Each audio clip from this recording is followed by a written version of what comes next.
Hey guys, welcome back. I know it's been a hot minuto since I've made a video.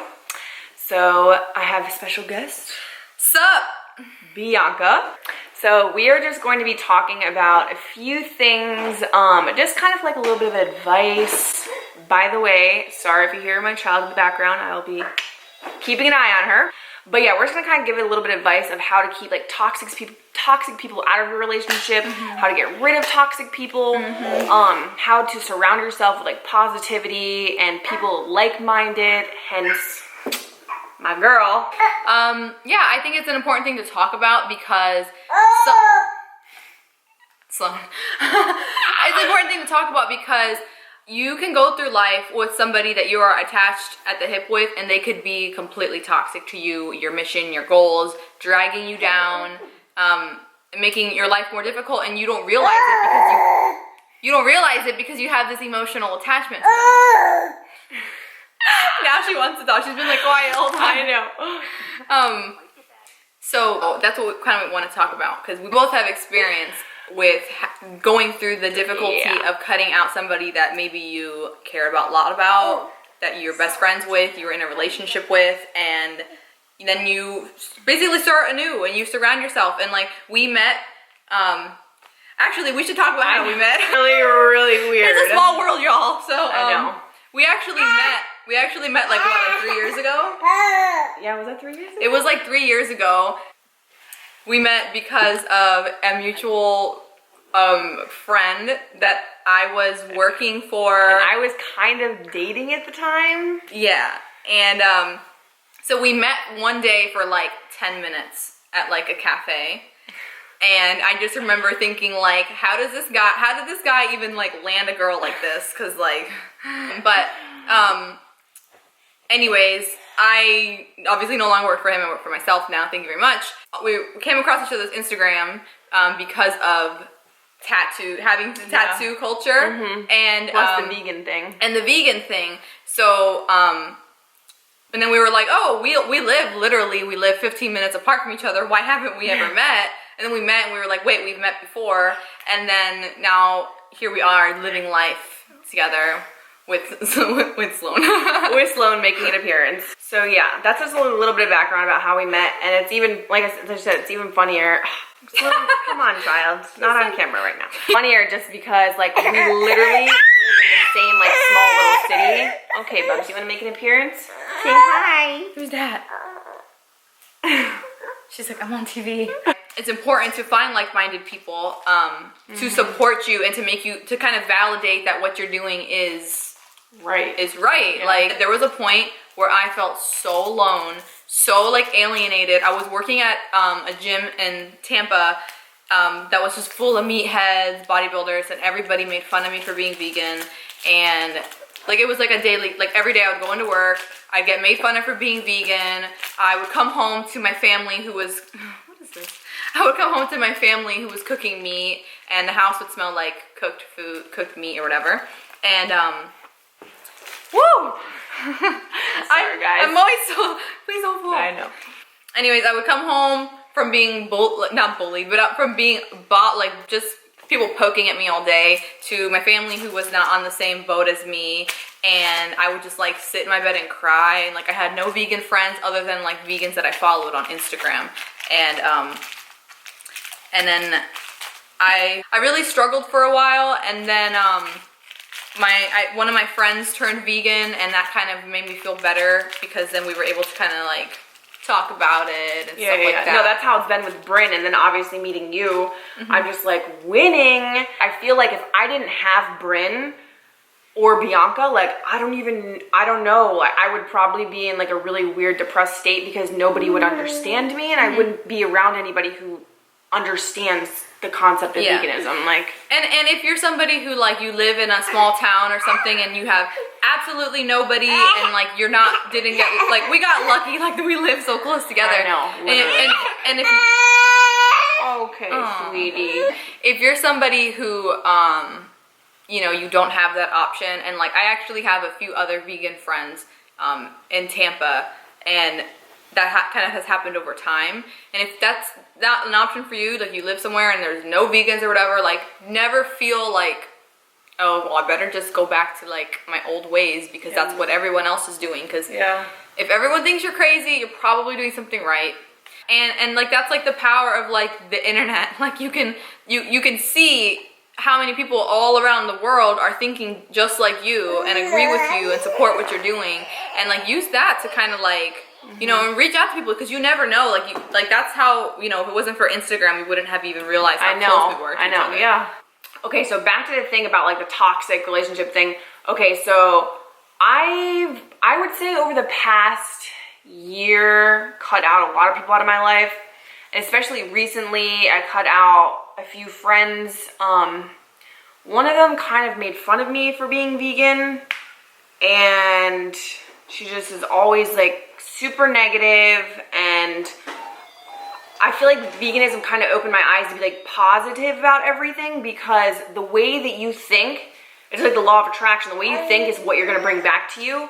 And so like there are just certain people where I just either completely stop all contact with or block them or whatever, because I no longer want to associate with people like that. Like that's just a choice I've made. You don't owe anybody an explanation. If you want to cut ties with somebody, then do it. You don't owe them an explanation. You don't owe anybody an explanation. It's your life. Do what makes you happy. You're not living your life for somebody else. You're living it for yourself. Exactly. So that's another thing, is a lot of people like they'll drag on these like friendships that are like slowing you down in life. Exactly. And they drag it on because they're like, oh, I feel really bad about hurting their feelings. And like I did that with a friend. So I had a friend who I was very close with, but she brought a lot of negative energy into my life.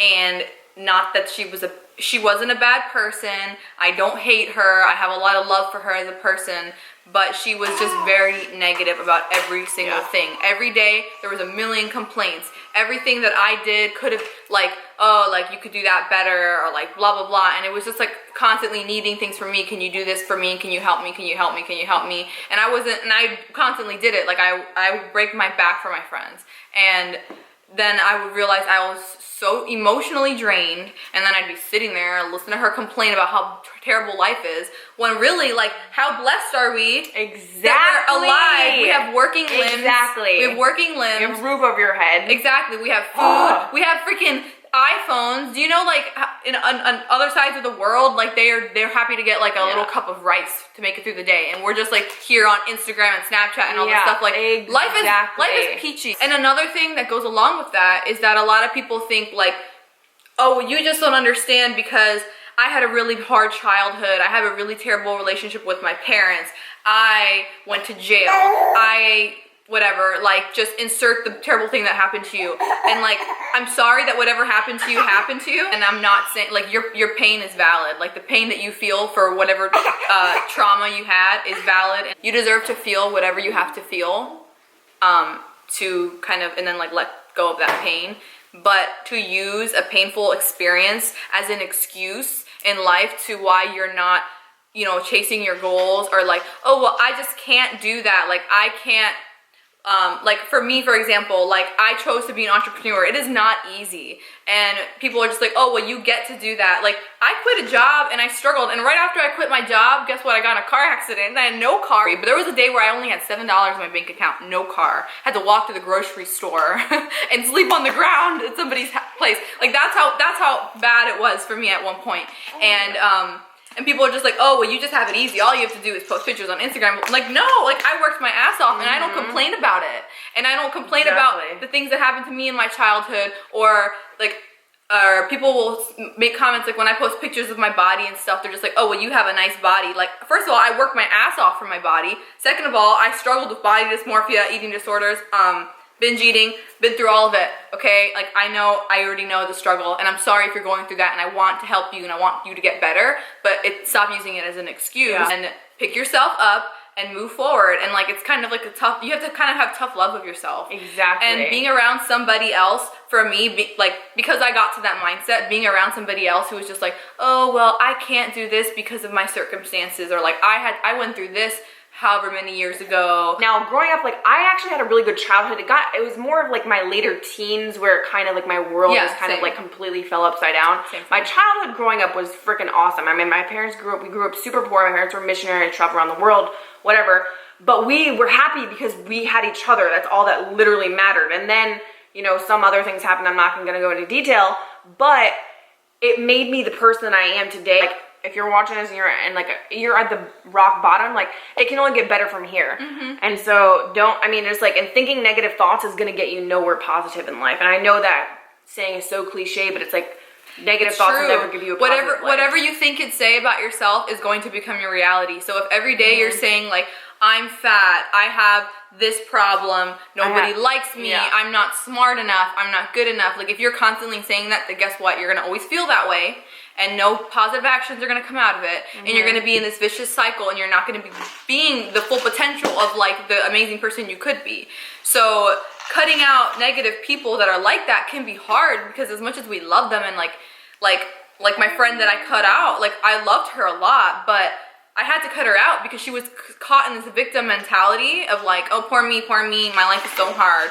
And I cannot handle. and being around that was slowing me down. And like, from the moment that I tried to separated myself from her as lovingly as I possibly knew how to do, which was not easy.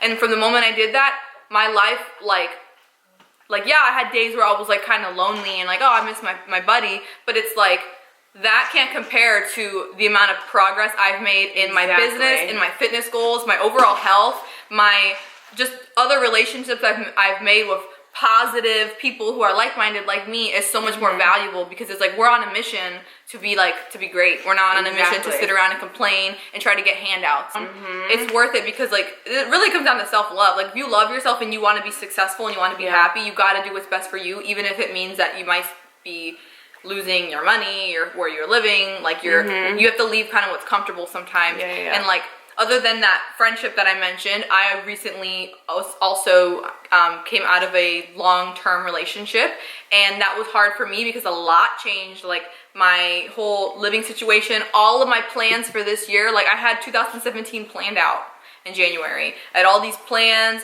I had money invested in things that I like worked really hard for, and I knew like leaving the relationship was going to be not only emotionally hard, but it was going to be hard because all of those plans that I made, that I worked so hard they were all gone. And now it's just like, I have a blank page, which is a beautiful thing and a terrifying thing at the same time, because it was like, I was working so hard with my ex to build these things together, and then I decided for my own mental health that we were not, like, we just could not go on any longer. We were not on the same page, and I left, and it was hard, and like that was one of the scariest things about it. Was just like, wow, everything's gonna change. What was gonna happen? All these plans and stuff, but it was so worth it. That like, I made that choice to. Not necessarily saying that he was a toxic person, but there were things about our relationship that it's not doable. Exactly. The way that we're both very passionate people, and when we would fight, they were very passionate fights, and like, that was a lot of emotional energy that I spent, and I could not do it anymore. It was draining me, and I made the choice to stop that. And like, to just be like, okay, I can't do this anymore. And I was just like, okay, like, I gotta make all new plans for 2017, but it's been the best thing ever for me. Because now it's like, I can be here hanging out with you, not worrying about, you know, on my phone, where are you? It's hard cutting people out. It's not easy. But I mean, that's the thing, is growth isn't easy. Never. Like, because growth means change, and change obviously isn't easy. So, but that's the thing, is like, the reward you get from it will always be so much greater than what you had to sacrifice. Growth is not easy. Cutting people out is not easy. Leaving relationships, whether it's a friendship, a husband, a boyfriend, somebody that you like love dearly, and sometimes you're kind of questioning, like, are they really toxic to my life? But if you have to even question that, then that's a yes. Then yeah, maybe they're not 100% toxic, but they might be slowing you down. They might have attributes. They might be holding you here when your potential's up here, and the only way for you to get from here to here is to kind of let them go and like leave the nest and fly away. And it's hard, but it's worth it. Keep going. And like I said, your thoughts literally will dictate your life. Whatever you've been through, forget about it. Stop marinating on what's happened in the past. Focus on what can happen in the potential of the future, because if you set your mind to something, freaking do it, and it'll get done. And you wake up every day, my goal is to do whatever in 30 days. Well, every single day, wake up and do that. Repeat that in your head, and it literally will happen. Yeah, leave the victim mentality behind. Yeah. Leave behind people who are not on the same mission as you. People who do not understand you. We're not meant to understand you, and you don't have to bash your head against the wall trying to make them understand you. Like, you just don't have to, because there are people out there who do get you, and who are positive and supportive of what you're doing and love everything about you. Exactly. And like that's all that matters. Yeah, you agree? She agrees. Yeah. Oh my gosh, she's so cute. Cut toxic people out of your life. Stop playing the victim. Surround yourself with like-minded people. Don't let the non-like-minded people get to you. Like I said, like both of us have had the struggle in the beginning of going vegan when you don't know anyone else that's vegan and cares about like the things that should be cared about. Yes. It can be frustrating, but you know, just let it go. Let it go, and like you may have to spend a little season alone, like a season of just growth time where you're just kind of sitting at Starbucks alone. That pretty much sums up like our mission statement. Definitely. Absolutely. And if you have any maybe stories you want to share about similar, anything you can relate to, or you have questions about anything we just said about like finding like-minded friends, whether it be in veganism or business or anything, whatever it is in your life that you're passionate about. If you have any questions and stuff like that, like leave them in the comments below, and make sure you're subscribed to Kat's channel and click the notification bell so that you don't miss any videos. We're going to be doing lots of videos together. And make sure you subscribe to my channel, Bianca Taylor Fit. The link will be in the bio. And what else? Sorry about my child trying to you know, get some milk. Nothing else though. I think we're good. Can you say bye? Say bye. Wave. Until next time. Until next time, guys. Bye.